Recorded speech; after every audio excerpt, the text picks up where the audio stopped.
అపోస్తలుడైన పౌలు కొలస్సీలకు రాసిన పత్రిక 1వ అధ్యాయము 1వ వచనం నుండి చదువుతున్నాను.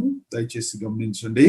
అపోస్తలుడైన పౌలు కొలస్సీలకు రాసిన పత్రిక 1వ అధ్యాయం 1వ వచనం నుండి. కొలస్సీలో ఉన్న పరిశుద్ధులకు అనగా క్రీస్తు నందు విశ్వాసులైన సహోదరులకు దేవుని చిత్తము వలన క్రీస్తు యేసు అపోస్తలుడైన పౌలును సహోదరుడైన తిమోతియును శుభమని చెప్పి రాయినది. మన తండ్రి అయిన దేవుని నుండి కృపయు సమాధానమును మీకు కలుగునుగాక. పరలోకమందు మీ కొరకు ఉంచబడిన నిరీక్షణను బట్టి క్రీస్తు యేసునందు మీకు కలిగి ఉన్న విశ్వాసమును గూర్చియు పరిశుద్ధులందరి మీద మీకున్న ప్రేమను గూర్చియు మేము విని ఎల్లప్పుడూ మీ నిమిత్తము ప్రార్థన చేయుచు మన ప్రభు యేసు క్రీస్తు యొక్క తండ్రి అయిన దేవునికి కృతజ్ఞతాస్తుతులు చెల్లించుచున్నాము. మీ యొద్దకు వచ్చిన సువార్త సత్యమును గూర్చిన బోధ వలన ఆ నిరీక్షణను గూర్చి మీరు ఇంతకు ముందు వింటిరి.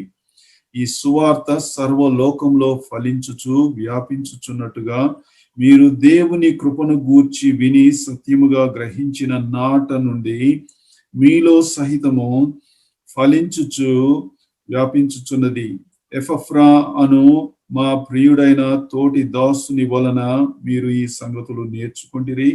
అతడు మా విషయములో నమ్మకమైన క్రీస్తు పరిచారకుడు. అతడు ఆత్మయందలి మీ ప్రేమను మాకు తెలిపినవాడు. అందుచేత ఈ సంగతి వినిన నాటి నుండి మేమును మీ నిమిత్తము ప్రార్థన చేయుట మానక మీరు సంపూర్ణ జ్ఞానమును ఆత్మ సంబంధమైన వివేకమును గలవారును ఆయన చిత్తమును పూర్ణముగా గ్రహించిన వారునై ప్రతి సత్కార్యములో సఫలులగుచు దేవుని విషయమైన జ్ఞానమందు అభివృద్ధి పొందుచు అన్ని విషయములలో ప్రభువుని సంతోషపెట్టినట్లు ఆయనకు తగినట్లుగా నడుచుకొనవలెననియు ఆనందముతో కూడిన పూర్ణమైన ఓర్పును దీర్ఘశాంతమును కనపరుచున్నట్లు ఆయన మహిమ శక్తిని బట్టి సంపూర్ణ బలముతో బలపరచబడవలెననియు తేజోవాసులైన పరిశుద్ధుల స్వాస్థ్యములో పాలివారమగుటకు మనలను పాత్రులుగా చేసిన తండ్రికి మీరు కృతజ్ఞతాస్తుతులు చెల్లింపవలెననియు దేవుని ప్రతిమాలు చున్నాము. ఆయన మనలను అంధకార సంబంధమైన అధికారంలో నుండి విడుదల చేసి తాను ప్రేమించిన తన కుమారుని యొక్క రాజ్య నివాసులుగా చేసెను. చదవబడిన భాగంను దేవుడు దీవించునుగాక. ఈ రాత్రి మన అంశము సాటి లేని మహిమ గల సంపూర్ణుడును సార్వభౌముడైన క్రీస్తు. ఈ రాత్రి ఈ అంశాన్ని మాట్లాడాలంటే కొంచెం కష్టమైన అంశము. ఎందుకనంటే ఈ అంశములో మన ప్రభు అయిన యేసు క్రీస్తును గురించిన వివరణకు మాటలు సరిపోవు, పదజాలము సరిపోదు. అందుకు ఈ పత్రికను మీద మాట్లాడడం చాలా కష్టం. అంటే ఇక్కడ ఉన్న వ్యక్తి ఆయన అనంతమైన వాడు, మాట్లాడుచున్న నేను స్వల్పమైన పరిమాణం గలవాడను. స్వల్పమైన పరిమాణము గలవాడు అనంతమైన ఆ యొక్క గొప్ప దేవుని కుమారుని ప్రభు అయిన యేసుక్రీస్తుని ఏ విధంగా వివరించగలడు చాలదు. అంతేకాదు ఆయన అమర్త్యుడు, అంటే ఆయన నిత్యము నివసించువాడు. నేను కొంతకాలం కాల పరిధిలో ప్రవేశించాను, కొంతకాలం ఈ జీవితంలో ఉంటాను. ప్రభు రావాలని కోరుకుంటున్నాను, త్వరలో ఈ రోజే రావాలని కోరుకుంటున్నాను. ఒకవేళ నా జీవిత యాత్రలో ఆయన రాకపోతే నేను జీవించే సమయం చాలా స్వల్పమైనది. అంటే నేను మర్త్యుడను, ఆయన అమరత్యుడు. అంటే he is immortal and I'm mortal. కాబట్టి ఒక మోర్టల్ వ్యక్తి ఇమ్మోర్టల్ వ్యక్తిని వివరించలేడు. It's not possible. అనంతమైన వ్యక్తిని స్వల్ప పరిమాణం కలిగిన వ్యక్తి వివరించలేడు. It's not possible for a finite person to describe an infinite person. అందుకు పదజాలం సరిపోదు, దేవుని కృప అవసరం. కాబట్టి మీరు ప్రార్థన పూర్వకంగా మరి మాట్లాడే నన్ను మీరు ఎత్తిపట్టి ఉంచాలని మనవి చేస్తా ఉన్నాను. ఈ యొక్క పత్రిక క్రీస్తును గురించిన పత్రిక. ఈ పత్రికకు రకరకాల పేర్లు పెట్టుకోవచ్చు. మహిమ గల క్రీస్తుని కొంతమంది అంటారు, సర్వోన్నతుడైన క్రీస్తును కొంతమంది మరి వాక్యంలో ప్రారంభిస్తారు. కొంతమంది ఏమో సాటి లేని క్రీస్తు, the glorious Christ, the సర్పాసింగ్ glories of Christ, the supreme Christ, రకరకాల బిరుదులు ఏదైనా ఉపయోగించుకోవచ్చు. ఎందుకంటే ఆయన ఔన్నత్యాన్ని పొగడడానికి ఒక్క బిరుదు ఒక్క మాట మనకు సరిపోదు. ఈ యొక్క పత్రిక, కొలస్సే పత్రిక క్రీస్తు కేంద్రీకృతమైన పుస్తకము, అంటే విస్తృతముగా క్రీస్తు కేంద్రీకృతమైన పుస్తకము లేకపోతే పత్రిక అని చెప్పుకోవచ్చు. బైబిల్లో ఉన్న 66 పుస్తకాలలో క్రీస్తు చాలా సులభముగా, విస్తారముగా, కష్టపడకుండా ఎక్కడ ఏ పత్రికలో కనపడతారంటే కొలస్సే పత్రికలో. కొన్ని బైబిల్ గ్రంథాల్లో క్రీస్తును కనుక్కోవడం కొంచెం కష్టం. ఉదాహరణకి ఆమోసు గ్రంథం కానీ, హగ్గయి గ్రంథం కానీ, అటువంటి చిన్న పత్రికలు వారిని ఇంగ్లీష్లో మైనర్ ప్రాఫిట్స్ అని అంటారు. మనుషులు మైనర్ ప్రాఫిట్స్ అని పిలిచారు, కానీ దేవుని దృష్టిలో వాళ్ళు మైనర్ కాదు, వాళ్ళు మేజర్ ప్రాఫిట్సే. సరే, ఆ పుస్తకాల్లో యేసు క్రీస్తును కనుక్కోవడం కొంచెం కష్టం అవుతుంది. కనపడతాడు ఆయన, కానీ కనుక్కోవడం కష్టం. కానీ ఈ పత్రికలు అట్లా కాదు. మీరు విస్తృతముగా, సులభముగా మరి క్రీస్తును మనం కనుగొనవచ్చు. దేవుని వాక్యంలో ప్రతి పుస్తకంలో దేవుడు క్రీస్తును కనుగొనాలని ఇష్టపడుతూ ఉన్నాడు. మన ప్రభు అయిన యేసు క్రీస్తు ఆ ఎమ్మాయి గ్రామము వైపు నిరుత్సాహముతో నడిచి వెళుచున్న ఆ ఇద్దరు శిష్యులకు తానే స్వయముగా ఏమని వివరించాడో చూద్దాం. చూడండి, లూకా సువార్త 24వ అధ్యాయము 27వ వచనము. లూకా సువార్త 24వ అధ్యాయం 27వ వచనము. మోషేయు సమస్త ప్రవక్తలను మొదలుకొని లేఖనమునన్నిటిలో తన్ను గూర్చిన వచనముల భావము వారికి తెలిపెను. మోషే రాసిన ఆది కాండము ప్రారంభించి అన్ని గ్రంథాలు, కీర్తనల్లో కూడా అని తర్వాత రాసింది 44వ వచనంలో. ఆయన అన్ని గ్రంథములలో కేంద్రీకృతమైన క్రీస్తును వారికి వివరించి చెప్పి ఈ విధముగా దేవుని వాక్యాన్ని మీరు చదవాలని చెప్తున్నాడు. దేవుని వాక్యాన్ని చదివేవారు క్రీస్తు, నేను చదివే భాగంలో క్రీస్తు ఎక్కడ ఉన్నాడని చదివితే చాలా ఆసక్తికరంగా ఉంటుంది. దేవుని వాక్యం బోరు కొట్టదు. నూతనమైన విషయాలు నూతనముగా త్రవ్వి మరి తెలుసుకోవచ్చు. ఇశ్రాయేలీలు కానాను దేశంలోకి వెళ్ళినప్పుడు వారు జయించని భూభాగము చాలా విస్తారముగా ఉంది.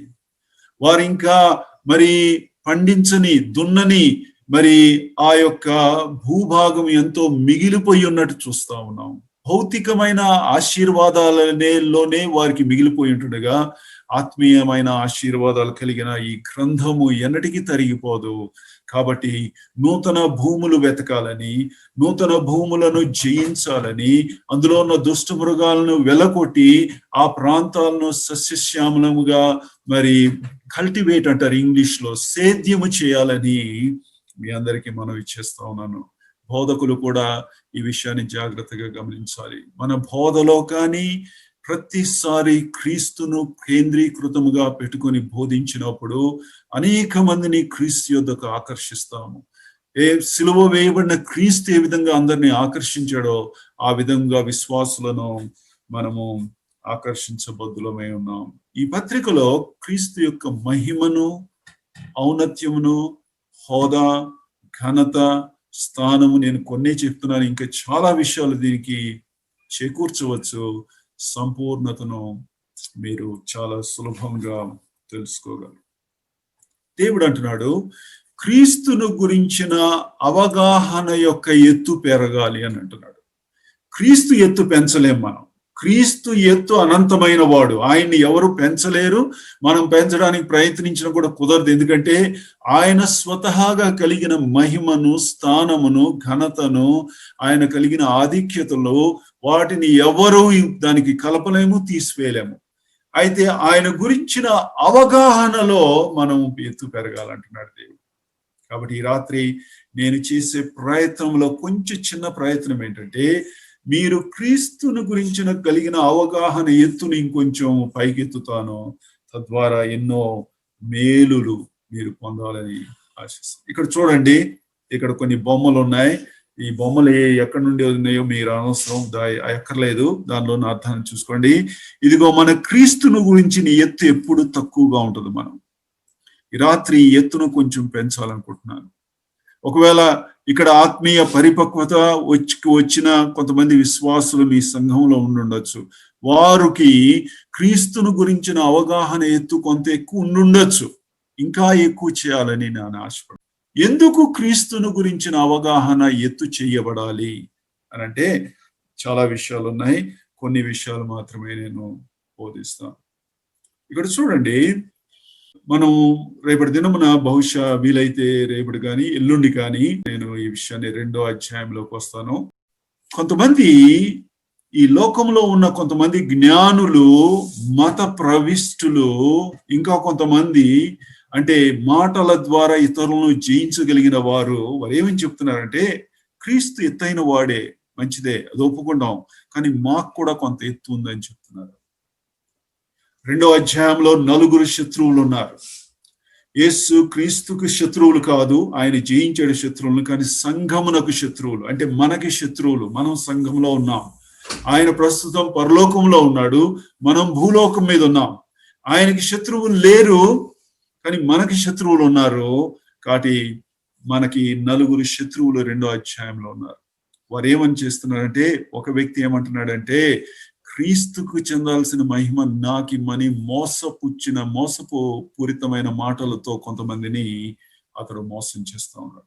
ఇంకో వ్యక్తి ఏమంటాడంటే, నేను జ్ఞానవంతుడను, క్రీస్తు వ్యక్తిత్వానికి నా జ్ఞానాన్ని కలిపితే ఇంకా ఉన్నతమైన ఆత్మీయ అనుభవానికి తీసుకెళ్తానని చెప్పి 2వ శత్రువు 8వ వచనంలో, 2వ అధ్యాయం 8వ వచనం. ఇంకొకడు యూదా మత ప్రవీణుడు, మతాచారాలు తీసుకొని వచ్చి క్రీస్తు వ్యక్తిత్వానికి ఈ జ్ఞానవంతుడు కలపాలనుకుంటే అతడు ఏం చేస్తున్నాడు, క్రీస్తు చేసిన పనికి కలపాలనుకుంటున్నాడు. దానివల్ల ప్రమాదాలు ఏంటో ఆదివారంలో స్పష్టంగా చెప్తాను. 4వ వ్యక్తి తప్పుడు దీనత్వాన్ని ప్రదర్శించి అనేక మందిని శిరస్సు నుండి తొలగించి వారిని పాడు చేస్తున్నట్టు 4 శత్రువులు. దేవుడు అంటున్నాడు, క్రీస్తు ఎత్తు గనక నీవు పెంచకపోతే, క్రీస్తు ఔన్నత్యమును గురించిన ఉన్నతమైన తలంపులు గనక నీవు కలిగి ఉండకపోతే, ఈ 4 శత్రువుల చేత నీవు ఎవడో ఒకటి చేత జయించబడతావు. 4 చేత జయించబడచ్చు. 4లో 3 తప్పించుకున్నా కూడా ఒక శత్రువు కన్నా మనం జయించబడతాం. కాబట్టి దేవుడు అంటున్నాడు, దయచేసి ఈ విషయాన్ని గమనించమంటున్నాడు. పేతురు ఒక తప్పు చేశాడు. మనకు తెలుసు, రూపాంతర కొండ మీద, దయచేసి మత్తయి సువార్త 17వ అధ్యాయము 4వ వచనం తిప్పండి. మత్తయి సువార్త 17వ అధ్యాయము 4వ వచనంలో, అప్పుడు పేతురు, ప్రభువా, మనం ఇక్కడ ఉండుట మంచిది, నీకు ఇష్టమైతే ఇక్కడ నీకు 1, మోషేకు 1, ఏలియాకు 1, 3 పర్ణశాలలు కట్టుదనని యేసుతో చెప్పాను. పేతురు ఏం మాట్లాడుతున్నాడో తెలియకుండా మాట్లాడాడు. మిగిలిన సువార్తలో ఆ విషయం రాయబడింది. తాను ఏం మాట్లాడుతున్నాడు తెలియకుండా మాట్లాడుతున్నాడు. ఎవరితో మాట్లాడుతున్నాడు? దేవుని కుమారుడైన యేసు క్రీస్తుతో మాట్లాడుతున్నాడు. యేసు క్రీస్తుతో ఆయన ముఖం ఎట్లా అయిందో చూడండి. 2వ వచనంలో, ఆయన ముఖము సూర్యుని వలె ప్రకాశించెను, ఆయన వస్త్రములు వెలుగు వలె తెల్లనివాయెను. సూర్యుని ప్రకాశనము అంటే సూర్యుడు స్వయం ప్రకాశాన్ని ఇస్తాడు, చంద్రుడు లాంటి వాడు కాదు. చంద్రుడి మీద సూర్యుని కాంతి పడి ప్రతిబింబిస్తేనే చంద్రుడు ప్రకాశిస్తాడు, లేకపోతే చంద్రుడు నల్లగానే ఉంటాడు, కనపడ్డు మనకి. అయితే సూర్యుడు అటువంటి వాడు కాదు, స్వయముగా తానే వెలుగును ఉత్పత్తి చేస్తాడు. దేవుని మహిమను, ఆయన దేవుని యొక్క మహిమ యొక్క తేజస్సు అని హెబ్రీ పత్రిక 1వ అధ్యాయం 3వ వచనంలో రాయబడింది. ఆయన మహిమను స్వతహాగా కలిగిన వాడు. నీవు నేను మహిమ ఇవ్వబడింది. చంద్రుడు లాంటి వారం, కానీ ఆయన సూర్యుని వంటి వాడు. అయితే అక్కడ ఏం చేస్తున్నాడంటే, పేతురు ఏం చేస్తున్నాడంటే, 3 పర్ణశాలను కడతానంటున్నాడు. కట్టి యేసుక్రీస్తును మహింపరుద్దాం, మోషేను మహింపరుద్దాం, ఏలియాను మహింపరుద్దాం అన్నాడు. ఎంత బుద్ధిహీనమైన పని చేస్తున్నాడు పేతురు. యేసు క్రీస్తుకు సాటి ఎవరు లేరు, ఆయనతో పోల్చదగిన వ్యక్తి ఎవరు లేరు. ఆయన ఒక్కడి గురించే మాట్లాడాలి, కానీ మోషే గొప్పవాడే, కానీ యేసు క్రీస్తుతో పోల్చదగిన వ్యక్తి కాదు. ఏలియా గొప్పవాడే, కానీ పోల్చదగిన వ్యక్తి కాదు. యేసు క్రీస్తు ఎత్తు ఎంత ఉందంటే మిగిలిన వారి ఎత్తు 0. ఈ లోకంలో గొప్ప ప్రసంగికుడిని తీసుకురండి ఎవడైనా సరే, అతని ఎత్తు యేసు క్రీస్తు ముందు 0. ఎంత గొప్ప ప్రసంగికుడు అవ్వచ్చు, లక్షల మందిని మరి ప్రభు యుద్ధకు నడిపించిన గొప్ప మరి దేవుని వాక్యంను బోధించగలిగిన సామర్థ్యం కలిగిన వ్యక్తి అయినా సరే అతని యొక్క విలువ సున్నా. ఎప్పుడైతే ఆ మాట అన్నాడో, మన ప్రభు అయిన యేసుక్రీస్తు దీనుడు, ఆయన అవమానపరిచినప్పుడు ఎప్పుడు ఆయన అవమానాన్ని అంగీకరిస్తాడు కానీ తిరిగి ప్రతిఘటించలేదు. లేకపోతే అట్లా అయి ఉంటే పేతురు అక్కడే చనిపోయి ఉండేవాడు. అయితే తండ్రి జోక్యం చేసుకున్నాడు, పైనుండి జోక్యం చేసుకొని చూడండి అక్కడ 5వ వచనంలో, అతడు ఇంకనూ మాట్లాడుచుండగా ఇదిగో ప్రకాశమైన ఒక మేఘము వారిని కమ్ముకొనెను. ఇదిగో ఈయన నా ప్రియ కుమారుడు, ఈయన యందు నేను ఆనందించుచున్నాను, ఈయన మాట వినుడి అని ఒక శబ్దము ఆ మేఘములో నుండి పుట్టెను. శిష్యులు ఆ మాట విని బోర్ల పడి మిక్కిలి భయపడగా యేసు వారి యొద్దకు వచ్చి వారిని ముట్టి లెండి, భయపడకుడని చెప్పెను. వారు కన్నులెత్తి చూడగా యేసు తప్ప మరి ఎవరునూ వారికి కనపడలేదు. ఇది తండ్రి కోరుకునేది. యేసు తప్ప నీ కన్నులకు ఎవరు కనపడకూడదు. ఆయన మహిమను కొంత విభాగించి మోషేకి ఇవ్వద్దు, కొంత విభాగించి ఏలియాకి ఇవ్వద్దు. తద్వారా ఏమవుతుందంటే ఆయన మహిమను తగ్గించిన వాడు అవుతావు, గొప్ప ప్రమాదంలో పడతావు. వారికి ఎందుకు భయం పుట్టిందంటే తండ్రి గద్దించాడు వారిని. మీరేం చేస్తున్నారో తెలుసా, నా కుమారుని అవమానపరుస్తున్నారు, అది చాలా ప్రమాదకరమైందని చెప్పి వారిని గద్దించినట్టు చూస్తాం. కాబట్టి యేసు క్రీస్తుని గురించిన ఉన్నతమైన, ఆయన గురించిన ఆ యొక్క అవగాహనలో ఉన్నతమైన స్థానంలో ఉండాలని దేవుడు కోరుకుంటున్నాడు. సరే, ముందుకు సాగిపోదాం.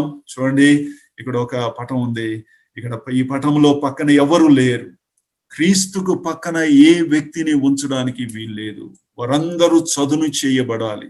వారి యొక్క ఎత్తు 0, ఆయన ఎత్తు మాత్రం అనంతమైనది. అప్పుడే దేవుడు అంటున్నాడు ఏం జరుగుతుంది, దానివల్ల కలిగే మేలు ఏంటో మనం త్వరలో చూడబోతున్నాం. అసలు ఈ పత్రిక ఎందుకు రాయబడిందంటే, ఈ పత్రిక రాయబడడానికి గల కారణం ఏంటంటే, పౌలు ప్రత్యక్షముగా కొలస్సీ ఆ యొక్క పట్టణానికి వెళ్ళి సేవ చేయలేదు. అతని సేవ ద్వారా ఎపఫ్రా అనే వ్యక్తి నమ్ముకున్నాడు, ప్రభు యొద్దకు నడిపించబడ్డాడు. పౌలు యొక్క పరిచర్య ద్వారా ఎపఫ్రా ప్రభు యొద్దకు నడిపించబడి ఇతడు కొలస్సీ ప్రాంతంలో, ఆ ప్రాంతములకు చెందినవాడు, అక్కడికి వెళ్ళి సేవ చేశాడు. కొలస్సీ, లవదొకియా, హిరాపొలి, ఈ 3 ఒక త్రికోణాకారంలో ఉన్న పట్టణాల్లాగా ఉంటాయి. వాటి మధ్య దాదాపు మధ్యలో ఉన్న వ్యత్యాసం దూరం ఎంతంటే 15 నుండి 20 కిలోమీటర్లు. ఇవి త్రికోణాకారంలో ఉంటాయి. ఈ ఎపఫ్రా వెళ్ళి ఈ 3 ప్రాంతాల్లో సేవ చేశాడు. చేసినప్పుడు దేవునికి స్తోత్రం, కొలస్సీలో నూతన నిబంధన సత్యముల మీద ఆధారపడి ఒక చక్కని మరి సంఘం అక్కడ నాటబడినప్పుడు ఆ నాటబడిన సంఘము కొన్ని రోజుల తర్వాత శత్రువుల చేత ముట్టడి వేయబడినప్పుడు, అంటే భౌతికమైన శత్రువులు కాదు, ఆత్మీయమైన శత్రువులు. అప్పుడు ఈ ఎపఫ్రా ఏం చేశాడంటే, ఎటు తోచక అతనికి తెలియక పౌలు దగ్గరికి, రోమా చెరసాల్లో ఉన్న పౌలు దగ్గరికి దాదాపు 1000 మైళ్ళు ప్రయాణం చేసి అక్కడికి వెళ్ళి అవన్నీ వివరించాడు. కొలస్సీలో ఉన్న సంఘాన్ని ఆత్మీయమైన తప్పుడు బోధకులు ముట్టడి వేశారు, నాకు ఏం చేయాలో తెలియలేదు కాబట్టి నీ వద్దకు వచ్చా అన్నప్పుడు పౌలు చెరసాలలో కూర్చొని ఈ పత్రికను రాసి పంపిస్తున్నట్టు మనం చూస్తాం. అయితే ఎపఫ్రా ద్వారా పంపించాడో లేదో అది మనకి ప్రస్తుతం అక్కర్లేదు, తర్వాత చూద్దాం మనం. అయితే పౌలు ఈ పత్రికను పంపించినప్పుడు వారు ఆ పత్రికే నేటికి మనము ఇక్కడ చదువుతున్నట్లు మనం గమనించుకోగలం. పౌలు తాను చేయని సేవ గురించి ఎందుకు ఆసక్తి కలిగి ఉన్నాడు? ఈ కొలస్సీ పెద్ద పట్టణం ఏం కాదు, యెరూషలేముతో పోలిస్తే చాలా చిన్న పట్టణం. ఇంకా బైబిల్లో క్రొత్త నిబంధనలో చాలా ప్రాముఖ్యత ఉన్న అనేక పట్టణాలు ఉన్నాయి. వాటన్నిటితో పోలిస్తే కొలస్సీ చాలా చిన్న కుగ్రామము అని అనుకోవచ్చు. అయితే కొలస్సీలో తాను సేవ చేయలేదు. అదే సమయంలో కొలస్సీలో ఆ గ్రామమునకు, ఆ స్థలమునకు పెద్ద విలువ కూడా లేదు మనుషుల దృష్టిలో. అయితే పౌలు తాను బంధకములు కలిగి ఉండి కూడా ఎందుకు ఇంత శ్రమ తీసుకొని పత్రిక రాశాడంటే, దానికి గల కారణం ఏంటంటే ఒకే ఒక కారణం, కొలస్సీలో ఉన్న సంఘములో దేవుడు తాను తన ప్రియకుమారుని నామాన్ని అక్కడున్న విశ్వాసుల మధ్య ఉంచాడు, ఆ సంఘములో ఉంచాడు. ఈ కొలస్సీ అనే గ్రామములో ఆ సంఘములో ఉంచబడిన దేవుని కుమారుని నామము పరలోకములో సింహాసనాసీనుడై ఉన్న ఆ దేవుని కుమారునితో ముడిపడి ఉన్నది. ఇంకోసారి చెప్తున్నాను, జాగ్రత్త వినండి. కొలస్సీలో ఉన్న చిన్న సంఘములో ఉన్న నామము, దేవుడు వారి మధ్య ఉంచిన నామము, మహామహుని కుడిపార్శ్వమున సింహాసనాసీనుడైన దేవుని కుమారునితో ఆ నామము ముడిపడి ఉన్నది. ఎందుకంటే అది ఆయన నామము. పౌలు కొలస్సీకి విలువ ఇవ్వలేదు, కొలస్సీలో ఉన్న సంఘానికి విలువ ఇవ్వలేదు. కానీ ఆ కొలస్సీలో సంఘములో ఉంచబడిన నామము ఎవరితో ముడిపడి ఉన్నదో ఆయన ముఖాన్ని చూసి అప్పుడు విలువిచ్చాడు. ఎవరితో ముడిపడి ఉంది? యేసు క్రీస్తు నామముతో ముడిపడి ఉంది. కాబట్టి ఆయన ముఖాన్ని చూసి ఆయనకు విలువ ఇచ్చి ఈ సంఘాన్ని విలువగా ఇచ్చాడు. ఈ రాత్రి దోర్నాలలో ఉన్న సంఘము ప్రియులతో ఈ చక్కని ఆదరణకరమైన మాట చెప్పాలనుకుంటున్నాను. దోర్నాల్లో ఉన్న సంఘంలో ఉన్న ప్రతి విశ్వాసి, నీవు సోదరుడు అయి ఉండొచ్చు, నువ్వు సోదరి అయి ఉండొచ్చు, నీవు వయసు వచ్చిన ఆత్మీయ పరిపక్వత వచ్చిన విశ్వాసి అయి ఉండొచ్చు, నువ్వు క్రొత్తగా నమ్ముకొని ఈ మధ్యనే బాప్తిస్మం పొంది సంఘ సహవాసంలో చేరిన క్రీస్తునందు పసిబిడ్డవై ఉండొచ్చు. ఎవరివైనా పర్వాలేదు, నీవు సంఘమును చాలా ఘనముగా ఎంచాలి.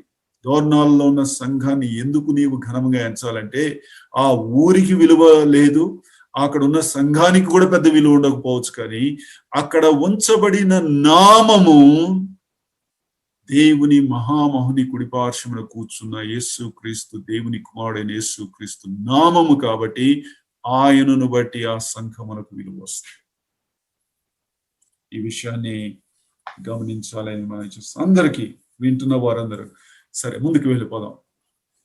పౌలు అందుకు రాశాడు, ఆ 3 సంఘాలను ఉద్దేశించి రాశాడు, కానీ కొలస్సీలకు రాశాడు. సరే, ఈ పత్రిక చదువు ద్వారా లేకపోతే ఈ పత్రిక ద్వారా మనం అర్థం చేసుకునేది ఏంటంటే, క్రీస్తు కంటే ఉన్నతమైన వారు ఎవరు లేరు, ఆయనకి సమానమైన వారు ఎవరు లేరు, ఆయనకి శత్రువులు కూడా లేరు. సంఘానికి శత్రువులు ఉన్నారు కానీ క్రీస్తుకి శత్రువులు లేరు. ఎందుకంటే కలువరిగిరిలో ఆయన శత్రువులందరినీ ఓడించాడు, సాతానును ఓడించాడు, జయించాడు, అయిపోయింది, సమాప్తం అయిపోయింది. క్రీస్తు కంటే ఉన్నతమైన సింహాసనం ఎక్కడా లేదు పరలోకంలో. మనందరము చెయ్యి ఎత్తచ్చు. ఇప్పుడు నా భుజానికి సమానంగా చెయ్యి పెట్టచ్చు, భుజం కంటే పైకి ఎత్తచ్చు. ఎందుకని? నా భుజానికి సమానమైన ఎత్తు కంటే ఎత్తు ఉంది, కానీ పరలోకంలో దేవుని సింహాసనముకు సమానమైన ఎత్తు మించి ఇంకా ఎత్తు లేదు. ఎందుకని? ఆయన సింహాసనము అత్యున్నతమైన సింహాసనం. అక్కడ కూర్చున్న వ్యక్తి అంతకంటే ఎత్తు లేదు. ఒకవేళ ఆయన మాట్లాడితే సమానమైన మాటలన్నా మాట్లాడాలి, లేకపోతే కింద కన్నా రావాలి, కానీ పైకి వెళ్ళడానికి లేదు. ఎందుకంటే అంతకంటే ఎత్తు లేదు. ఆయన దేవునితో సమానమైన వాడు. నేను దేవునితో సమానమైన వాడను, కాబట్టి నేనెందుకు తగ్గించుకోవాలని ఒకవేళ ప్రభు అయిన యేసు క్రీస్తు అంటే దానిలో తప్పేం లేదు. న్యాయపరంగా అది సబబే. కానీ ఆ ప్రభు అట్లా లేదు.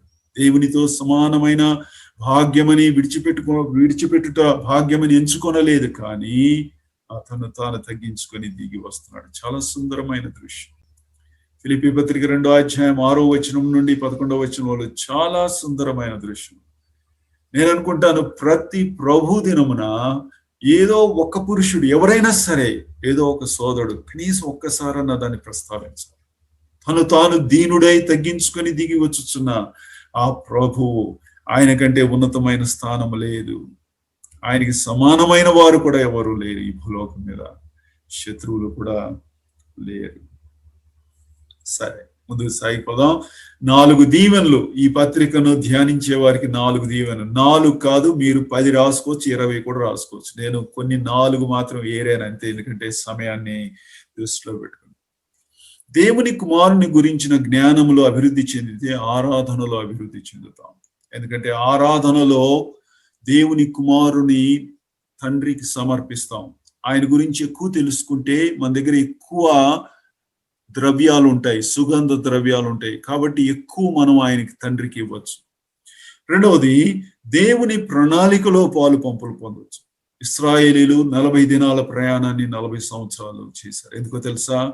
గురి లేకుండా ప్రయాణం చేశారు.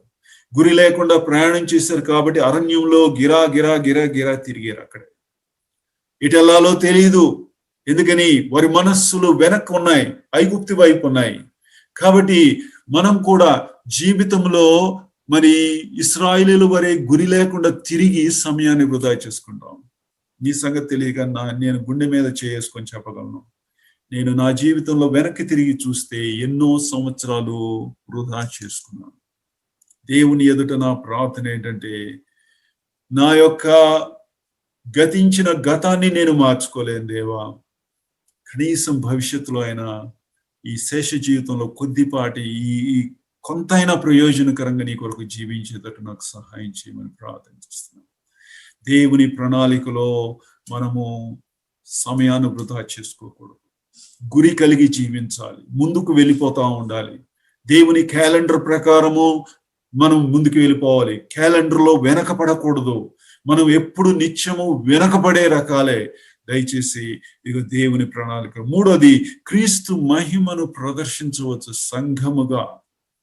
ఎక్కడైతే క్రీస్తు మహిమ పరచబడతాడో, ప్రదర్శించబడతాడో, దేవుడు అటువంటి వారికి అత్యున్నతమైన వనరులు సరఫరా చేయాలనుకుంటున్నాడు. దయచేసి ఎఫెసీ పత్రిక 3వ అధ్యాయం దయచేసి తిప్పండి. ఎఫెసీ పత్రిక 3వ అధ్యాయము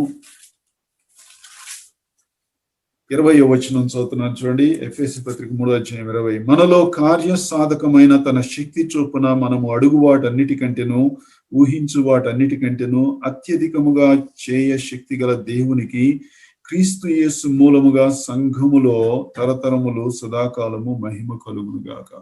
ఒక భక్తుడు దీని మీద మాట్లాడుతూ ఏమన్నాడంటే, మనం అడిగే వాటిలో దేవుడు సగం కూడా ఇవ్వట్లేదు అన్నాడు. ఇక ఊహించడం ఎందుకు? వేస్ట్. ఇక అడిగిందే సగం ఇవ్వట్లేదు దేవుడు, ఇక ఊహించడం ఎందుకు? ఊహ అడిగిన దానికంటే ఉన్నతంగా వెళ్తుంది. దానికి కారణం చెప్పాడు. ఎందుకు దేవుడు మనకి ఎందుకు ఇవ్వట్లేదు అని అంటే, అక్కడే సమాధానం ఉందని చెప్తున్నాడు. ఏమని?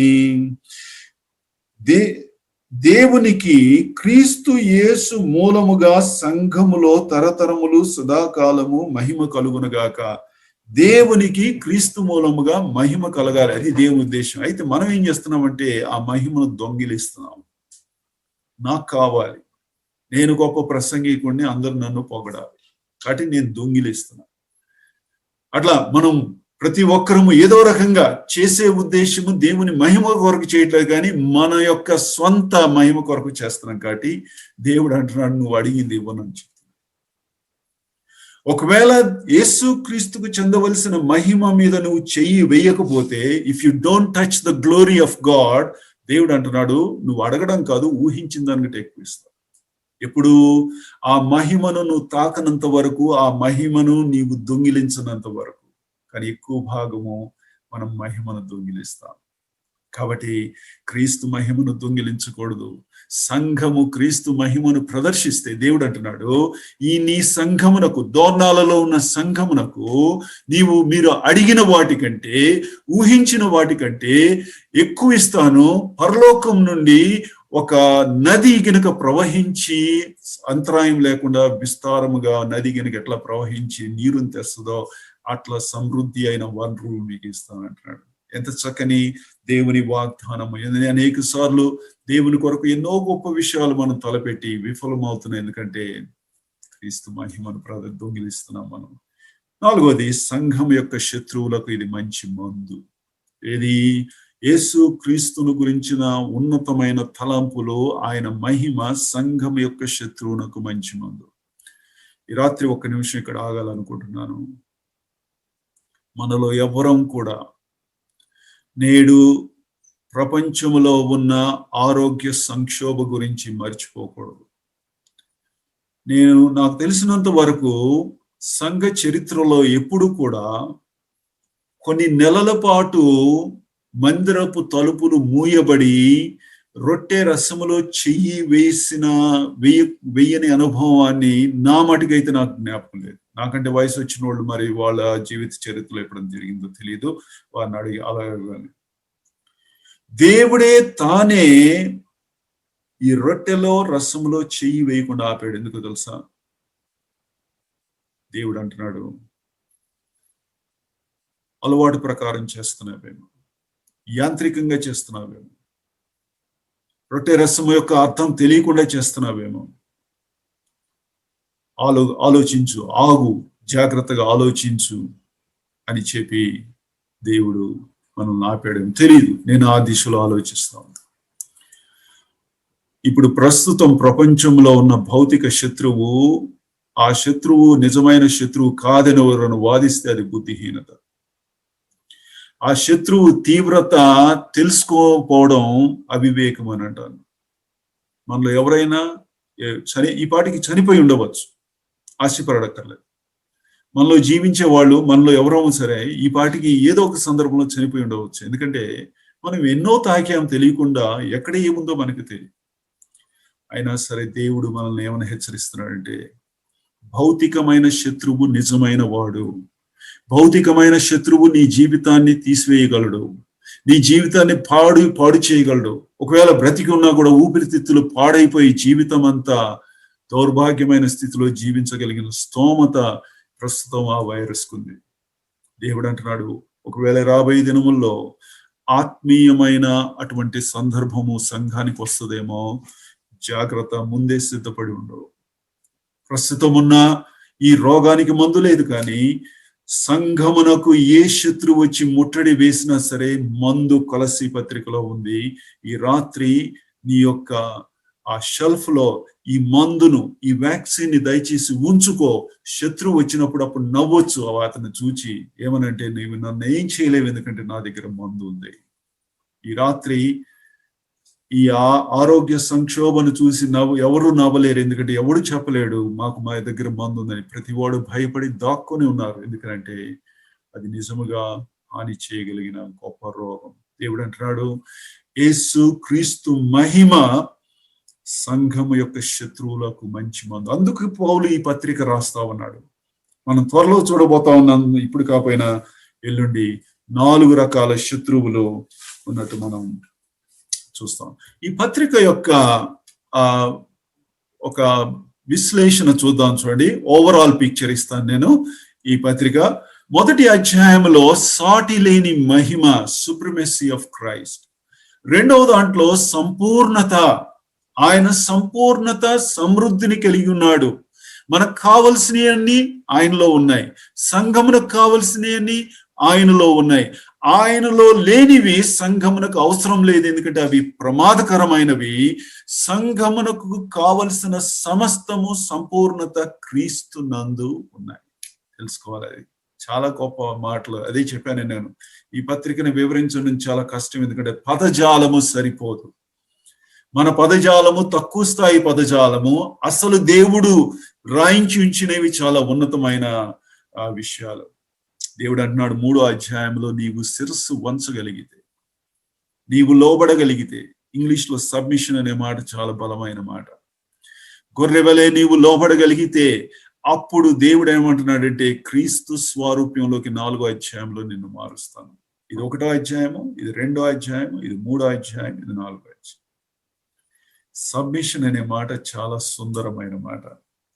ఇక్కడ ఒక నిమిషం ఆగి సోదరీలని ప్రోత్సహించాలనుకుంటున్నాను. దేవుడు సోదరీలను నమ్మాడు. హవ్వ చేసిన పాపానికి నమ్మకూడదు, కానీ నమ్మాడు దేవుడు. కాబట్టి సోదరీలు ఈ విషయాన్ని బట్టి దేవుని స్తుతించాలి. హవ్వ చేసిన పాపాన్ని బట్టి దేవుడు సోదరీలకు ఏమని చెప్పాడంటే, అమ్మా, నీకు 2 కప్పులు ఇస్తున్నాను, పురుషునికి 1 కప్పు కూడా ఇవ్వను. పురుషుని తల మీద ఏం ఉండకూడదు, పొడుగొట్టి జుట్టు ఉండకూడదు, ముసుగు ఉండకూడదు, 1 కప్పు కూడా ఇవ్వను. కానీ నిన్ను నమ్మి 2 కప్పులు ఇస్తున్నాను. బైబిల్లో నమ్మడాన్ని ఏమంటారంటే స్టీవర్డ్షిప్ అని అంటారు. నమ్మకత్వము. నమ్మకత్వానికి వరం అక్కర్లేదు, నమ్మకత్వానికి చదువు అక్కర్లేదు, నమ్మకత్వానికి హోదా అక్కర్లేదు, అసలు ఏం అక్కర్లేదు. ఒక వ్యక్తిని వాడి చేతిలో ఒకటి పెట్టి, ఇది నువ్వు పట్టుకో, 1 గంట సేపు ఇక్కడ నిలబడంటే దానికి ఏమి అక్కర్లేదు. జస్ట్ అతడు నమ్మకత్వాన్ని ప్రదర్శించాలి. సోదరులు నమ్మి దేవుడు ఏమంటాడు అంటే, నీకు 2 కప్పులు ఇస్తున్నాను, ఈ 2 కప్పులను నువ్వు భద్రపరచు. ఒక కప్పు ద్వారా పురుషుని యొక్క మహిమను కప్పి క్రీస్తు మహిమను నువ్వు ప్రదర్శిస్తావు. ఆ కప్పు ఏంటంటే నీ పొడుగాటి చుట్టూ. రెండవ కప్పు నీ ముసుగు ద్వారా నీ మహిమను కప్పి క్రీస్తు మహిమను ప్రదర్శిస్తావు. అంటే క్రీస్తు మహిమను స్పష్టముగా ప్రదర్శించే స్తోమత నీకే ఇస్తున్నాను. పురుషుని కంటే నీవెక్కువ చాలా చక్కగా ప్రదర్శించగలవు.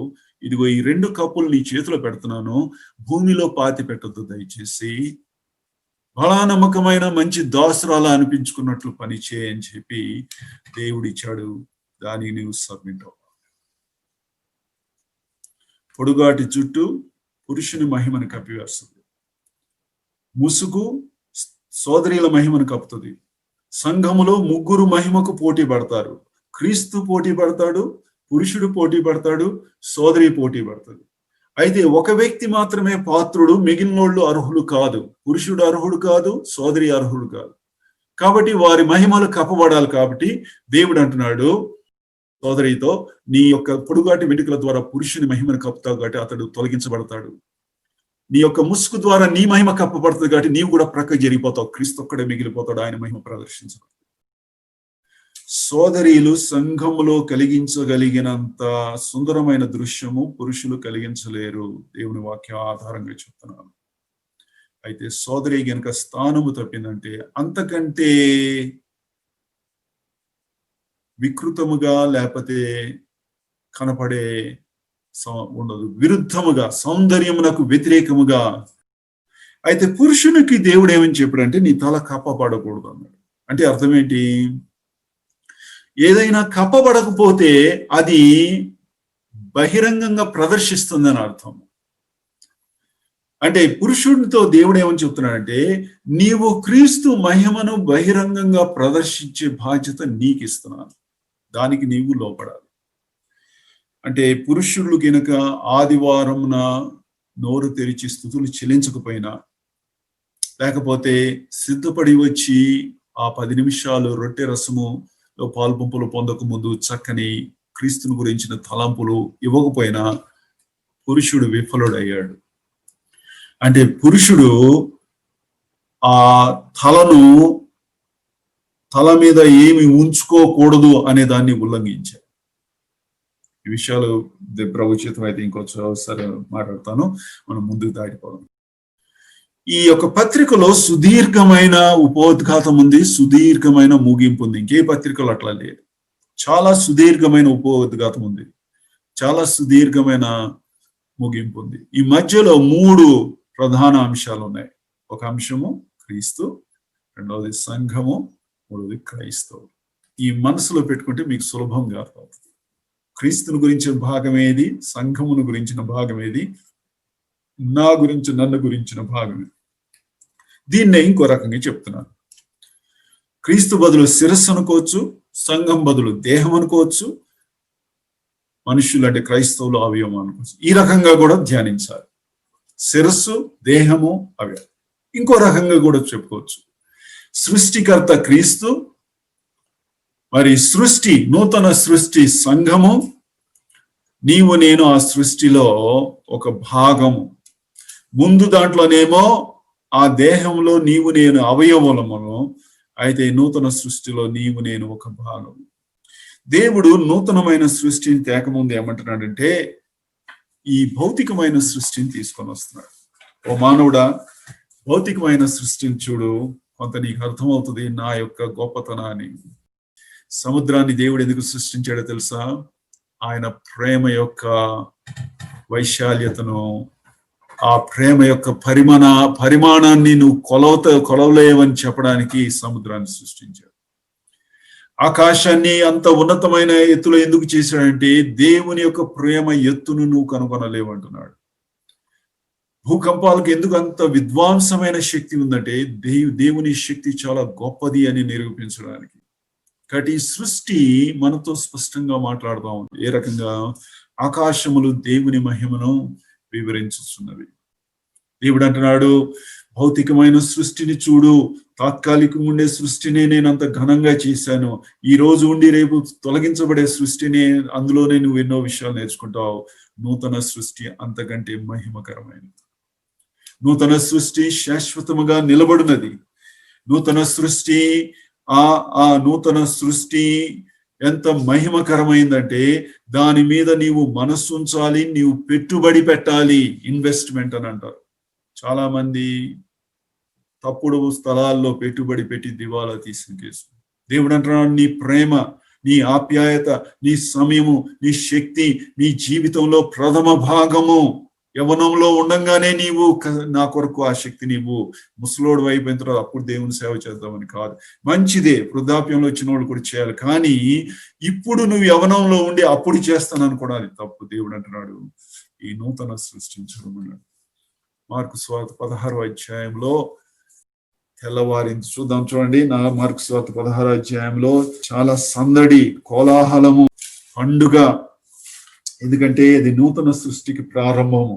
మార్కు సువార్త 16వ అధ్యాయం 1వ వచనం నుండి, విశ్రాంతి దినము గడిచిపోగానే మగ్దలైన మరియు, యాకోబు తల్లి అయిన మరియు, సలోమేయు వచ్చి ఆయనకు పూయవలనని సుగంధ ద్రవ్యములు కొనిరి. వారు ఆదివారమున పెందలకడ లేచి బయలుదేరి సూర్యోదయమైనప్పుడు సమాధి యొద్దకు వచ్చుచుండగా. సూర్యుడు ఉదయించాడు. నూతన దినము ప్రారంభము, నూతన సృష్టి ప్రారంభము, పునరుద్ధాన శక్తితో పునాది వేయబడిన నూతన సృష్టికి ప్రారంభము. ఆ నూతన సృష్టిలో వెలుగుంది, రాయి తొలగించబడింది, సుగంధ ద్రవ్యాలు ఉన్నాయి, సందడి, కోలాహలం. నూతన సృష్టిలో ఎప్పుడు సుగంధ ద్రవ్యాలు మనం కలిగి ఉండాలి. మనము నూతన సృష్టి ప్రతి ఆదివారమున మనం కాసుకొని ఉండాలి. వారపు దినాల్లో సుగంధ ద్రవ్యాలు సమకూర్చుకొని ఎప్పుడు నేను పెందలకడ లేచి నా ప్రభువుని జ్ఞాపకం చేసుకోవాలి కదా. నా జీవితంలో ప్రసంగం చేయడం చూపించిన ఉత్సాహం కంటే ఆదివారమున ప్రభుని జ్ఞాపకం చేసుకోవడానికి ఉత్సాహం ఎక్కువ చూపిస్తాను. ఎందుకో తెలుసా? ప్రసంగము మనుష్యులకు చేయు పరిచర్య, ఆదివారమున నేను ప్రభుని జ్ఞాపకం చేసుకొనుట దేవునికి చేయు పరిచర్య. ఏది విలువైనది? మానవులకు చేయు పరిచర్య విలువైనదా, లేకపోతే దేవునికి చేయు పరిచర్య విలువైనదా? మానవులకు చేయు పరిచర్యకు వరం అవసరము, దేవునికి చేయు పరిచర్యకు అక్కర్లేదు. అందుకే ప్రతి విశ్వాసిని ప్రోత్సహిస్తున్నాను, ఆదివారం కొరకు నువ్వు కాచుకొని ఉండాలి. ఎప్పుడు తెల్లవారుతుందా, ఎప్పుడు నేను ముందు వెళ్ళి నా ప్రభుని జ్ఞాపకము చేసుకుని మర్యాద చేసి ఆయన ఘనపరచాలి. నా చేతుల్లో ఒట్టి చేతులతో వెళ్ళకూడదు. యేసు ప్రభువుని నమ్ముకొనక ముందు ఒట్టి చేతులతో రావాలి. యేసు ప్రభువుని నమ్ముకున్న తర్వాత ఒక్కసారి కూడా ఒట్టి చేతులతో దేవుని మందిరానికి రాకూడదు. ఇది నూతన సృష్టి దినము. అయితే కొలస్సీ పత్రిక 1వ అధ్యాయం 13వ వచనం చూడండి. ఈ నూతన సృష్టి గురించి చెప్తూ అందులో ఏముందో చూద్దాం. చూడండి 13వ వచనము. ఆయన మనలను అంధకార సంబంధమైన అధికారములో నుండి విడుదల చేసి తాను ప్రేమించిన తన కుమారుని యొక్క రాజ్య నివాసులుగా చేసెను. కింద 4వ సంఖ్య వేసి తన ప్రేమ కుమారుడు. దేవుడు అంటున్నాడు, నూతన సృష్టిలో నూతన సృష్టి నా ప్రియ కుమారుని యొక్క రాజ్యం. అది అంటే నూతన సృష్టి, తన కుమారుని గురించి మొట్టమొదటి దేవుడు ఏం చెప్తున్నాడంటే, ఈ సృష్టిలో నాకు నా కుమారునికి ఉన్న మధ్య ప్రేమతో నింపుతున్నాను ఈ సృష్టిని. అందుకే క్రైస్తవులు ద్వేషించకూడదు ఎవరిని. ఎందుకో తెలుసా? ఈ నూతన సృష్టిని దేవుడు ఆయనకు ఆయన ప్రియ కుమారునికి ఉన్న ప్రేమతో నింపినప్పుడు మన ద్వేషము, మత్సరము ఏదైనా సరే దానికి విరుద్ధంగా పనిచేస్తుంది. అంటే నూతన సృష్టిలోనికి దేవునికి ఆయన ప్రియ కుమారునికి విరుద్ధంగా పనిచేస్తున్నామని అర్థం. ఇంగ్లీష్ లో అండర్ కరెంట్స్ అంటారు. నది పైనుండి ఎట్లా ప్రవహిస్తుంటే కింద నీరు వ్యతిరేక దిశలో ప్రవహించినట్టు. అట్లా మనం చేయకుందుము గాక. కాబట్టి దేవుడు అంటున్నాడు, నాకు నా ప్రియ కుమారునికి ఉన్న మధ్య ఉన్న ప్రేమ సంబంధాన్ని నీవు ప్రశంసించగలిగితే నూతన సృష్టిని నీవు ఆనందిస్తావు. అదే ఇంకో రకంగా రాశాను చూడండి అర్థం కావడానికి. మొదటి భాగము సాటి లేని సంపూర్ణుడైన క్రీస్తు, రెండవది సంఘం యొక్క స్థానపరమైన ఔన్నత్యము, మూడవ భాగము ప్రయోగాత్మకమైన క్రైస్తవ జీవితం. ఇక్కడ నుండి ఈ 3 పటాలు ప్లస్ ఈ 4 ఒకే లైన్ లో ఉన్నాయి. వివిధ రకాలుగా నేను అక్కడ సరే. ఈ పత్రికలో కొన్ని చక్కని సంఖ్యలు ఉన్నాయి. మొదటి అధ్యాయంలో ఒకే ఒక విశిష్టమైన వ్యక్తి. రెండో అధ్యాయంకి వచ్చేప్పటికి 4 శత్రువులు. 3వ అధ్యాయం వచ్చేప్పటికి 7 బాధ్యతలు. 4వ అధ్యాయం వచ్చేవాడికి 10 మంది పనివారు. సంఖ్య 1, 4, 7, 10. అంటే మీలో దేవుని వాక్యాన్ని బోధించేవారు చాలా మంది ఉండొచ్చు. దేవునికి స్తోత్రం. ఇట్లాంటి గుర్తు పెట్టుకుంటే మీకు సులభం అవుతుంది. వేరే చోట మీరు మాట్లాడేటప్పుడు మీరు ఈ 10 మంది ఎవరో చూడండి. ఇప్పుడు నేను మాట్లాడడం కుదరదు, ఎందుకంటే ఈ 2 రోజులు మొదటి 2 అధ్యాయాలే మాట్లాడతాను. మీరు అడగచ్చు, మొదటి 2 అధ్యాయాలు ఎందుకు మాట్లాడుతున్నారు బ్రదర్ అంటే, 3, 4 అధ్యాయాలు ఎక్కువ మంది మాట్లాడతారు. నేను నా జీవితంలో ఎక్కువ మంది మాట్లాడడం నేను విన్నాను. మొదటి 2 అధ్యాయాలు తక్కువ మాట్లాడారు కాబట్టి ఎక్కడ తక్కువ పరిచర్య ఇవ్వబడిందో దానికి ఎక్కువ సమయాన్ని కేటాయిస్తున్నాను. ఇదిగో 10 మంది. ఇందులో విశేషం ఏంటంటే 5 యూదులు, 5 అన్యులు. 1వ అధ్యాయంలో క్రీస్తు శిరస్సత్వాన్ని పౌలు ప్రస్తావించాడు. దేవుడు పౌలు రాసిన శిరస్సత్వాన్ని గౌరవిస్తున్నాడో లేదో 4వ అధ్యాయం వచ్చేప్పటికి ఆయన్నే పరీక్షించాడు. పౌలు యొక్క టీంలో, పౌలు యొక్క ఆ యొక్క పనివారిలో సగం మంది యూదులు, సగం మంది అన్యులు. ఎవరైతే క్రీస్తు శిరస్సత్వాన్ని ప్రేమిస్తారో ఇది చాలా సులభం అవుతుంది. సో ఈ పాయింట్ మళ్ళీ నేను తర్వాత వస్తాను. సరే, ఇక్కడ 1వ అధ్యాయంలో సార్వత్రిక క్రీస్తు, ఇంగ్లీష్ లో కాస్మిక్ క్రైస్ట్ అని అంటారు. అంటే ఈ విశ్వాంతరాలానికి మొత్తానికి ఆయన క్రీస్తు, ఆయన ప్రభువు. ఎందుకని? సృష్టించాడు కాబట్టి. ఆయన సృష్టికర్త కాబట్టి ఆయన ప్రభువుగా సృష్టి మీద హక్కు కలిగి ఉన్నాడు. క్రైస్తవునికి కూడా ప్రభు, నా ప్రభు ఆయన. మీలో చాలా మంది నా ప్రభు అని కూడా చెప్పగలరు. అయితే మధ్యలో వచ్చేపాటికి ప్రభువు శిరస్సు అయిపోయాడు. అంటే శిరస్సు అనే మాట తక్కువ స్థాయి మాట కాదు. శిరస్సు అనే మాటలో ప్రభు అనే మాట ఇమిడి ఉన్నది. అంటే ప్రభువుగా దూరం మెయింటైన్ చేస్తాడు, ప్రభువుగా దూరం కలిగి ఉంటాడు. కానీ శిరస్సుగా దూరం ఉండదు. శిరస్సు దేహానికి దూరం లేదు. శిరస్సు దేహము మండెం మొత్తం కలిసే ఉన్నాయి.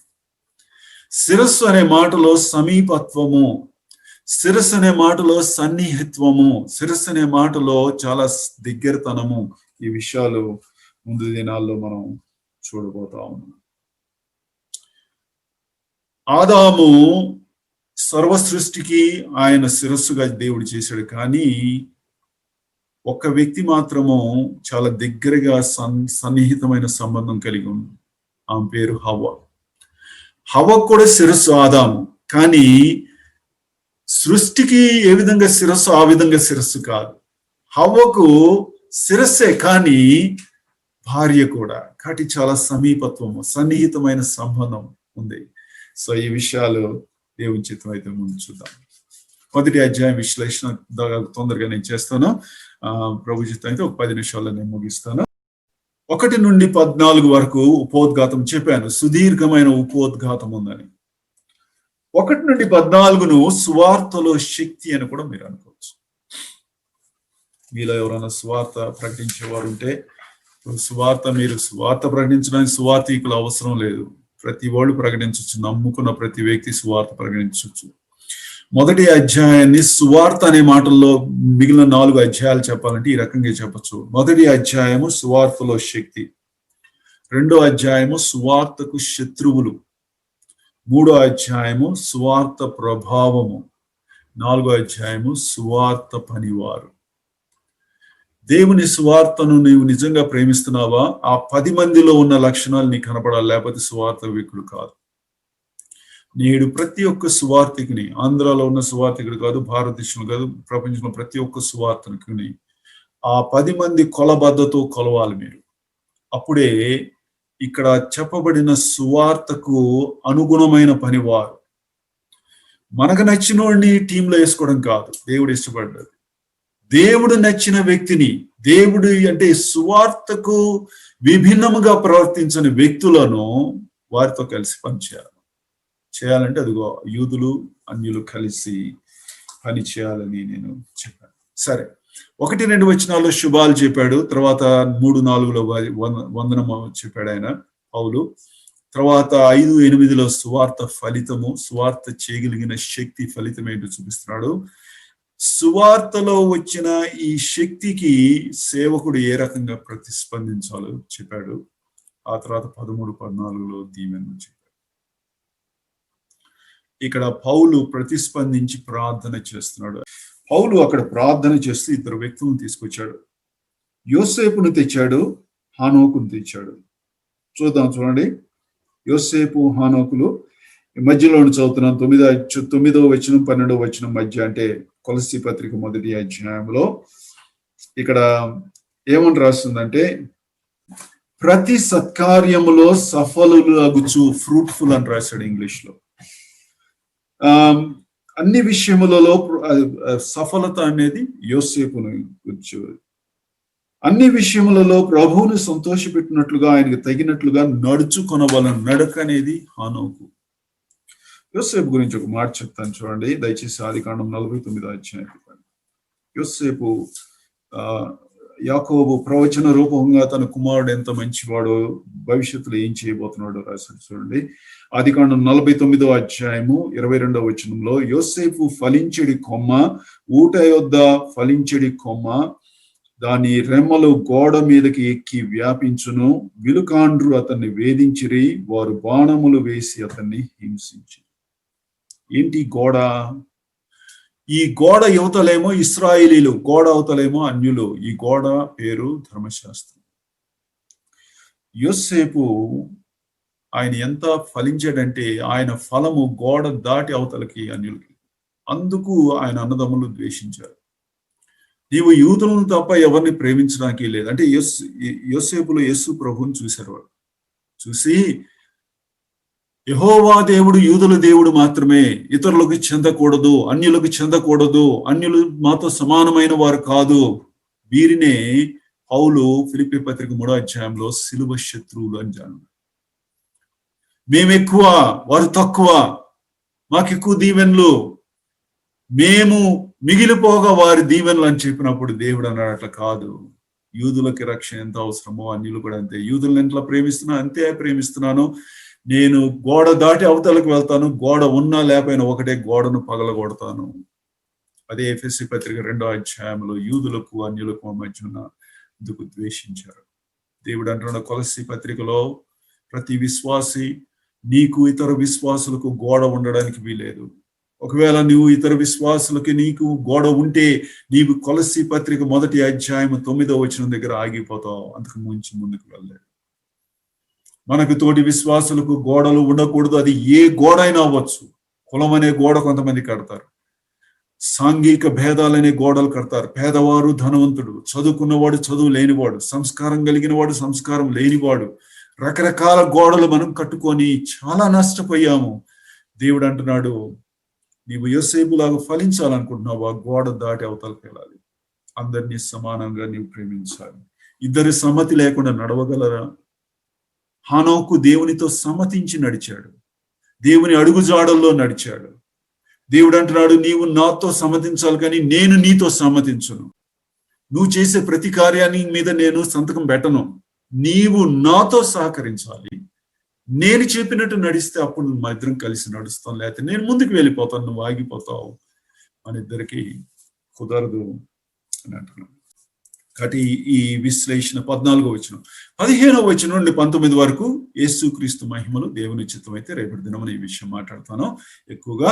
ఆ తర్వాత 20 నుండి 29, 22 వరకు ఆయన చేసిన పని యొక్క ఔన్నత్యము, పైనేమో వ్యక్తి, కిందేమో పని. ఈ రెండింటిని తండ్రికి మనం ఆదివారం సమర్పించాలి, మర్చిపోవద్దు దయచేసి. ఆ తర్వాత 23 నుండి 2వ అధ్యాయం 3వ వరకు మర్మము పరిచర్య, సంఘ మర్మాలు. అంటే ఇక్కడ ఈ గ్రంథంలో 3 మర్మాలు బయలుపరుస్తా ఉన్నాడు. ఒకటి కాదు, 3 మర్మాలు పౌలు బయటికి తీసుకొస్తున్నాడు. ఒకటేమో వ్యక్తిగతమైన మర్మము, విశ్వాసి యందున్న క్రీస్తు. రెండవదేమో సంఘ మర్మము, అది 25, 26లో. తర్వాత క్రీస్తు దేవుని మర్మము. సో క్రీస్తుని బయటికి తీసుకొస్తున్నాడు పౌలు, సంఘాన్ని బయట తీసుకొస్తున్నాడు, విశ్వాసిని బయట తీసుకొస్తున్నాడు. ప్రభు చిత్తం అయితే ముందు దినాలు చూద్దాం. ఈ పరిచర్య, మరి మీలో ఎవరైనా సరే దేవుని సేవలో మరి ఇష్టం కలిగి ఉంటే, చెప్పాను, దేవుని సేవ చేయడానికి వరాలు అవసరం లేదు. వరాలు ఉంటే మంచిదే, లేకపోయినా నువ్వు కూడా చేయగల ఆసక్తి అవసరం. ఇదిగో ఈ విషయాల్లో మనం ఆసక్తిని చూపించాలి. ఇంకొన్ని సంఖ్యలు నేను చూపించేసి 2-3 నిమిషాల్లో ముగిస్తాను. చూడండి, ఇక్కడ ఒకే విశిష్టమైన వ్యక్తి, 2 శిరస్సత్వాలు, 2 సందులు, సంధి చేయుట, సమాధాన పరుచుట అనొచ్చు. ఇది ఒక రెఫరెన్స్లు ఇచ్చాను. 3 మర్మములు, 1, 2, 3. ఆ తర్వాత ఇందాక ముందు చెప్పాను, 4 శత్రువులు, 7 బాధ్యతలు, 10 మంది పనివారు. ఇక్కడ ఈ విషయాలు కూడా మీరు నేర్చుకోవచ్చు. ఈ మొదట్లో కొలస్సీ పత్రిక, ఎఫెసీ పత్రిక, ఈ 2 పత్రికల్లో మొట్టమొదట నమ్మకస్తులు అనే మాట ఉపయోగించారు. అంటే తెలుగులో రాయలేదు, విశ్వాసాలను ఉపయోగించబడింది, కానీ ఇంగ్లీష్ లో రాసిన చూడండి, ఫెయిత్ఫుల్ అని రాశాడు. కొలస్సీ ఎఫెసీ 1:1 ఫెయిత్ఫుల్ అనే మాట ఉపయోగించాడు. కొలస్సీ 1:2 ఫెయిత్ఫుల్. ఇంకే పత్రికలో ప్రారంభంలో ఈ మాట ఉపయోగించబడు. దేవుడు అంటున్నాడు, ఈ పత్రిక అందరికీ కాదు. బైబిల్ అందరికీ ఇచ్చాడు దేవుడు, నిజమే, అందరూ చదువుకోవచ్చు, కానీ ఎవరికి వర్తిస్తుంది అంటే నమ్మకస్తులకు మాత్రమే. నమ్మకత్వానికి వరం అక్కర్లేదని ఇందాక చెప్పాను. నమ్మకస్తులంటే దేవుడు చెప్పినది అంగీకరించి దాన్ని చేయడమే. ఇందాక చెప్పాను, సోదరులకు 2 ముసుగులు ఇచ్చాడు, 2 కప్పులు ఇచ్చాడు, నమ్మకత్వాన్ని ప్రదర్శించాలి. పురుషునికి నీవు యేసు క్రీస్తు యొక్క ప్రతినిధివి, ముసుగు వేసుకోకూడదు. అంటే ఆయన మహిమను ఎప్పుడు ఇతరులకు విశదీకరించాలి, ప్రదర్శించాలి, మాట్లాడాలి, వివరించాలి అని చెప్పాడు. అది కూడా నమ్మకత్వానికి. దేవుడు అంటున్నాడు, ఎవరైతే నమ్మకస్తులో వారికి ఇస్తా అంటున్నాడు. దేవుడు ఏదైనా తోటలో వాగ్దానం చేశాడు, ఏమని, ఒక దినమున స్త్రీ సంతానం వచ్చి సర్పం యొక్క తలను చితగా కొడుతుందని. ఆ యొక్క వాగ్దానాన్ని నిలబెట్టుకోవడానికి దేవునికి ఎంత ఖర్చు అయిందంటే సమస్తం ఖర్చు అయింది. It costed everything to God. తన ప్రియ కుమారుని సైతం ఇవ్వాల్సి వచ్చింది. ఆ మాటను నిలబెట్టుకోవడానికి, అంటే ఆ మాటకు నమ్మకత్వాన్ని ప్రదర్శించడానికి దేవుడు సమస్తాన్ని ఇవ్వాల్సి వచ్చింది. అనంతమైన వేదనను ఆయన ప్రియ కుమారుడు అనుభవించాడు. ఆయనే కాదు, తండ్రి కూడా అనుభవించాడు. ఎందుకంటే తన ప్రియ కుమారుడు సిలువలో వేయబడినప్పుడు ఆ బాధను చూడలేక తండ్రి 3 గంటలు చీకటి కమ్మివేసి, దేవుడు అంటున్నాడు, దేవుడు నీ పట్ల చూపించిన నమ్మకత్వానికి నీవు తిరిగి ఆయన పట్ల నమ్మకత్వాన్ని చూపిస్తే, ఎఫెసీ పత్రికలో, కొలస్సీ పత్రికలో సమస్తం నీదే. నీవు అనుభవించవచ్చు, ఆనందించవచ్చు, ఆ యొక్క దీవెనలోకి నువ్వు ప్రవేశించవచ్చు. దేవుని ప్రణాళికలో ముందుకు వెళ్ళిపోతావు, మిగిలిన వాళ్ళందరూ ఆగిపోతారు. ఈ పత్రిక యొక్క సారాంశం మొత్తాన్ని దేవుణ్ణి అడిగితే, దేవా, ఈ పత్రికలో నువ్వు నాతో ఏమి చెప్పదలుచుకున్నావు అని అడిగితే ఈ మాట చెప్తాడు దేవుడు, క్రీస్తు నా సమస్తము అని దేవుడు చెప్తాడు. నా కుమారుడు నా సమస్తము అని చెప్తాడు. దానికి ప్రతిస్పందనగా మనం కూడా ఏమని చెప్పాలంటే, ఆయన నా సమస్తము కూడా చెప్పగలిగితే ఈ పత్రికలో ఉన్న అమూల్యత దీవెనలోకి మనము ప్రవేశిస్తాం. Christ is God's everything, he should be ours. దేవుడు ఈ మాటలు దీవించును గాక. రేపటి దినమున మిగిలిన విషయాలు మనం నేర్చుకుందాం. దయచేసి 1వ అధ్యాయాన్ని సంపూర్ణంగా చదువుకొని రావాలని నేను చేస్తున్నాను. చక్కని తరుణం అనుగ్రహించినందుకు మొదటి దేవునికి వందనాలు చెల్లిస్తా ఉన్నాను. ఆ తర్వాత డోర్నాల్లో ఉన్న బేతనీ క్రిస్టియన్ అసెంబ్లీ వారు, మరి ఆయా ప్రాంతాల అక్కడ ఉన్న సంఘస్థులు మాత్రమే కాదు, ఆయా ప్రాంతాల నుండి అనేక మంది పరిశుద్ధులు కనెక్ట్ అయి ఉంటారు. వారికి వందనాలు.